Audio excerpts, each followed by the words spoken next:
မင်္ဂလာပါ tutorial 9မှာကြိုဆိုပါရစေ။ဒီဗီဒီယိုလေးမှာတော့ ChatGPT ကိုကျွန်တော်တို့ဖုန်းထဲကနေသုံးလို့ရတဲ့နည်းလမ်းလေးကိုပြောပြပေးသွားမှာဖြစ်ပါတယ်။အရင်ဆုံးကိုယ့်ရဲ့ဖုန်းထဲမှာ PlayStore ကိုသွားလိုက်ပါမယ်။ PlayStore ကိုသွားပြီးရင်ကျွန်တော်တို့ဒီ search မှာ ChatGPT လို့ရိုက်ရှာလိုက်ပါ။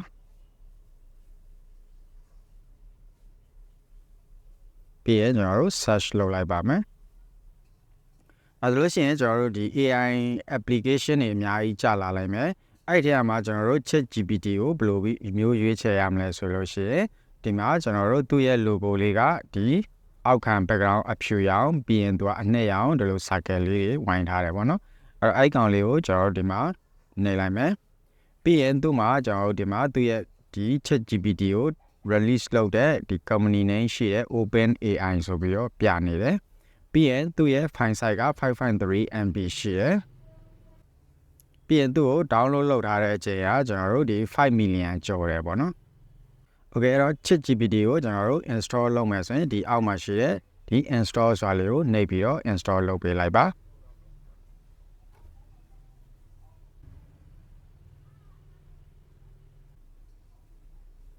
Okay ဒါဆိုရင်ကျွန်တော်တို့ဒီ ChatGPT install လုပ်ပြီးသွားပြီပြီးရင် open ကိုနှိပ်လိုက်ပါမယ်။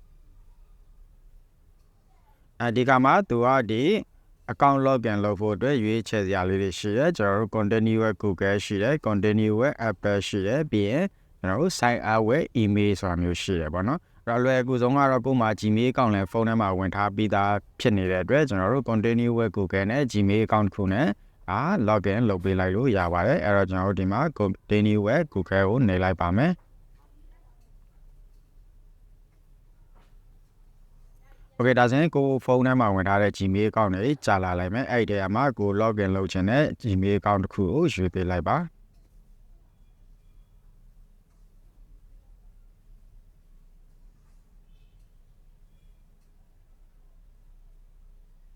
Okay ဒါဆိုရင်ကျွန်တော်တို့ welcome to ChatGPT ဆိုပြီးတော့ရောက်လာပြီအောက်ကိုဆွဲဆင်းပြီးတော့ continue ကိုနှိပ်လိုက်ပါ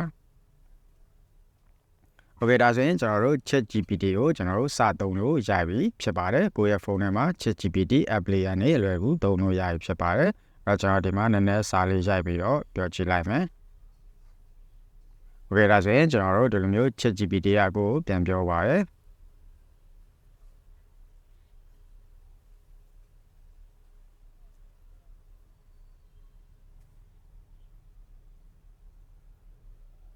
အဲ့တော့ဒီမှာကျွန်တော်တို့ ChatGPT မှာကျွန်တော်တို့ကိုသိချင်တာတွေကိုသုံးလို့တာတွေကိုဒီမှာကျွန်တော်တို့လူတစ်ယောက်နဲ့စကားပြောနေရတယ်လို့မျိုးကျွန်တော်တို့ဒါပြောလို့ရသွားပြီပဲဖြစ်ပါတယ်ဒါကတော့ကို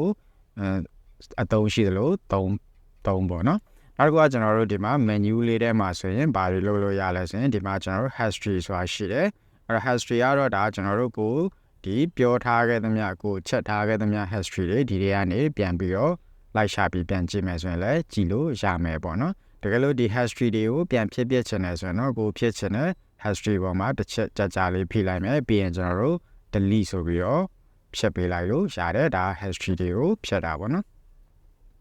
ပြီးတော့ရင်ကျွန်တော်တို့ဒီမှာ setting ဆိုတာရှိမယ်ပေါ့နော်အဲ့ setting ထဲမှာတော့ကျွန်တော်တို့ဘာတွေလုပ်လို့ရလဲဆိုရင်ဒီမှာဒီ data control ပေါ့နော်data control ထဲဝင်လိုက်တဲ့အချိန်မှာတော့ဗာလဲဆိုရင်ကျွန်တော်တို့ဒီ clear chat history တွေရှိမယ်နောက်တစ်ခုကကျွန်တော်တို့ export data ရှိမယ် delete account ရှိမယ်ပေါ့နော်အဲ့ clear history ဆိုတာကတော့ကျွန်တော်တို့ဒီကိုယ့်ရဲ့ဒီ chat လုပ်ထားတဲ့ history တွေကိုဒါကျွန်တော်တို့ clear လုပ်လိုက်တာပေါ့နော်ဖယ်ရှားရှင်းလင်းလိုက်တာပြောတာပါပြီးရင် delete account ဆိုတာတော့ကျွန်တော်တို့ကိုယ့်ရဲ့ဒီ ChatGPT account ကိုကျွန်တော်တို့အပြီးတိုင်ဖြတ်ပလိုက်ချင်တယ်ဆိုရင်လည်း delete account လုပ်ပြီးဖြတ်လို့ရတယ်export data ဆိုတာတော့ကိုယ့်ရဲ့ data တွေကိုဒါတခြားနေရာမှာကျွန်တော်တို့တင်ထားချင်တယ်ဆိုရင်ကျွန်တော်တို့ export data နှိပ်ပြီးတော့တင်ထားလို့ရတယ်ဒါကျွန်တော်တို့ data control ထဲမှာဒါကျွန်တော်တို့လုံဆောင်လို့ရတာဖြစ်တယ်ပေါ့နော်အဲ့ clear history လုပ်ပေးလိုက်လို့ရတယ်နောက်တစ်ခုကကျွန်တော်တို့ဒီ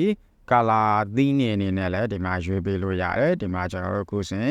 light ရှိမယ်ပြီးရင်ကျွန်တော်တို့ tab theme အနေနဲ့သုံးချင်တယ်ဆိုရင်လည်းဒီလိုမျိုးပြောင်းသုံးလို့ရတယ်ပေါ့နော်နောက်တစ်ခုကကျွန်တော်တို့ဒီ ChatGPT မှာဒီမှာစာရိုက်ပြီးတော့ကိုကမပြောချင်ဘူးဆိုလို့ရှိရင်ကျွန်တော်ဒီဘေးကဒီ microphone လေးကိုနှိပ်ပြီးတော့လဲကိုယ့်ရဲ့အတန်နဲ့ကျွန်တော်တို့ပြောလို့ရတယ်ပေါ့နော် ဒီနေရာမှာတစ်ခုရှိတာကကျွန်တော်တို့မြန်မာလိုတော့ပြောလို့မရဘူးအင်္ဂလိပ်လိုပြောရမယ်ပေါ့နော်အဲ့တော့အင်္ဂလိပ်လိုကောင်းကောင်းပြောတတ်တဲ့သူတွေအတွက်ဆိုရင်တော့ကျွန်တော်တို့ ChatGPT မှာကျွန်တော်တို့စာရိုက်ဆရာမလိုပဲနဲ့ဒါကျွန်တော်တို့အတန်နဲ့စကားပြောပြီးတော့မှဒါသုံးလို့ရစင်မှာဖြစ်ပါတယ်